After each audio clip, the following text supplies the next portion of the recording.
14 বছর বয়সে আমার বিয়ে হয়। যখন মেয়েরা রিবন ফিতা দিয়ে 2 বেনি করে, হাসতে হাসতে বান্ধবীদের সাথে স্কুলে যায়, আবার ফেরে।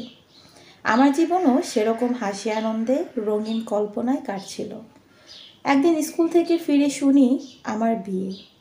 কয়েকদিন থেকেই আমার বিয়ের আলোচনা শুনছিলাম। বিয়ে নিয়ে আমার এই ছোট্ট বয়সে একটি কাল্পনিক চিন্তা ছিল যে বিয়ে হলে স্বামীর সাথে ঘুরে বেড়ায়, কতই না মজা। তাই আমিও না করিনি। আর ছোটবেলা থেকেই আমি একটি বিষয় খেয়াল করেছি, কেন যেন মায়ের সিদ্ধান্তের ওপরে বাবা কোনো কথা বলেন না।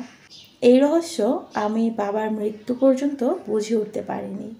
মাই সংসারের সর্বেসর্বা। আমার বিয়ে হয়ে গেল আমার চেয়েও 2 গুণের বেশি বয়সী লোকের সঙ্গে। সে আমার সম্পর্কে খালাতো ভাই হয়। আমার খালা মারা যাওয়ার পরে খালুর বিশাল সম্পত্তির ভাগিদার কেউ চলে আসতে পারে, তাই মা চাইলেন তার বোনের ছেলেটির সঙ্গে বিয়ে দিয়ে আটকে রাখতে। আমার বিয়ে হয়ে যাবার পরই আমার মায়ের সংসার ফুলে ফেঁপে উঠতে শুরু করলো। আমিও 2 হাত উপচে করে আমার মা ভাই বোন সবার জন্য করতে লাগলাম। তারাও পেয়ে পেয়ে খুশি, আর আমিও 2 হাতে অকপটে দিয়ে খুশি। আর আমার মহৎ হয়ে থাকা স্বামীটি দিয়ে দিয়ে সবার উপরে এক ধরনের ক্ষমতা অর্জন করেছে। আমি তার সেই ক্ষমতা তার চোখের মধ্যে আর তার আচরণে দেখতে পেয়েছি। এর মধ্যেই আমি আমার স্বামীকে একবার পড়াশোনার কথা বলেছি। আমি আবার স্কুলে যেতে চাই। আমার শ্বশুরমশাই শুনে বললেন, এখনও বাচ্চা নিচ্ছিস না কেন? মা শুনে বললেন, তোমার আর পড়াশোনার কোনো কাজ নেই, তুমি মনোযোগ দিয়ে সংসার করো। বিয়ের 1.5 বছরের মাথায় প্রথম সন্তান, তার 1 বছর পর দ্বিতীয় সন্তান। এভাবে সুখ দুঃখ বিষাদ আফসোস মিলে চলছিল সংসার। লোকটি একেবারেই খারাপ ছিল না, শুধু আমার বেলায় একটু বেশি সচেতন ছিল। এভাবে চলা সংসারে হঠাৎ করে ছন্দপতন, ঝড় বয়ে এলো। আমার মাত্র 35 বছর বয়সে আমার স্বামীর লিভার সিরোসিসের মৃত্যু হয়ে আমি বিধবা হয়ে গেলাম। এর মধ্যে আমার মা মারা গেলেন। আমি আমার সন্তানদের আঁকড়ে ধরে তাদের মানুষ করেছি। তারা যার যার জায়গায় প্রতিষ্ঠিত এবং তাদের চমৎকার সংসার সন্তান রয়েছে। ইদানিং আমার খুব নিঃসঙ্গ এবং ক্লান্ত লাগে। মনে হয় সবাই তো যার যার মতো ব্যস্ত। আমার একজন কথা বলার, কথা শোনার, একটু একসঙ্গে বসে চা খাওয়ার, একসঙ্গে হাঁটার সঙ্গী প্রয়োজন।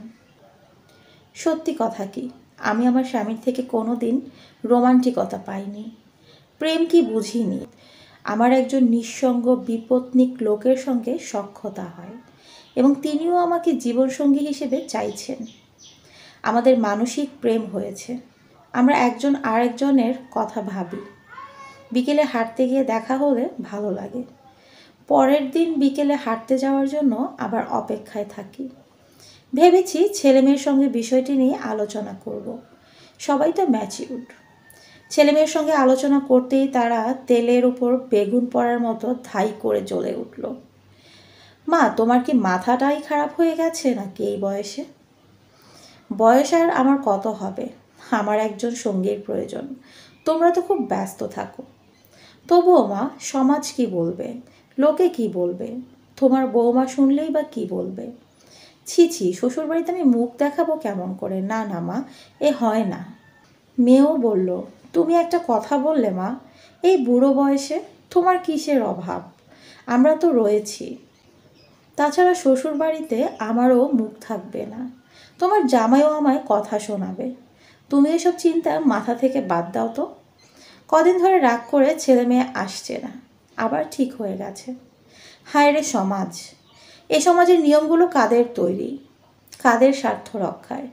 মা মারা যাবার পরে আমার 65 ঊর্ধ্ব বাবা যখন তার শারীরিক সমস্যা হচ্ছে, তার সেবা করার লোক দরকার, তাকে শেষ বয়সে কে দেখবে, এসব অজুহাতে বিয়ে করেন।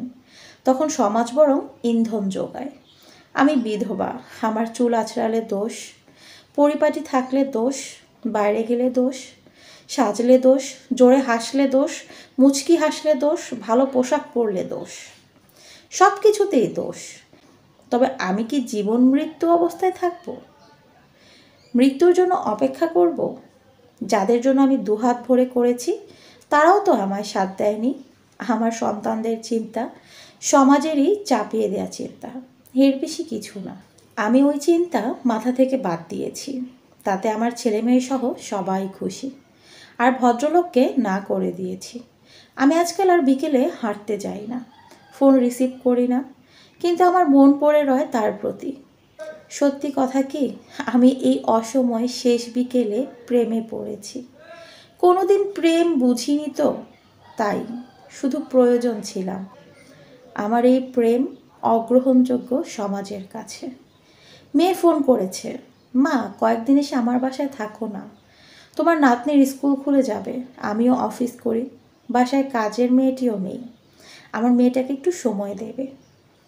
কিছুদিন পর ছেলে ফোন করবে, মা আমার বাসায় এসে বেড়াও কিছুদিন, তোমার বৌমার শরীর ভালো না, এসে ভালো মন্দ কিছু রান্না করে খাওয়াও মা, এসো না মা। আমি কাউকে না করি না, যখন যার দরকার হয় যাই। আমি তো সবসময় সবার দরকারেই ছিলাম। শুধু মাঝে মাঝে দূরের জন্য মন খারাপ হয়, অসময়ের প্রেমের জন্য। সময়ে প্রেম বুঝিনি তো, তাই জীবনটা অন্যরকম হলেও হতে পারত।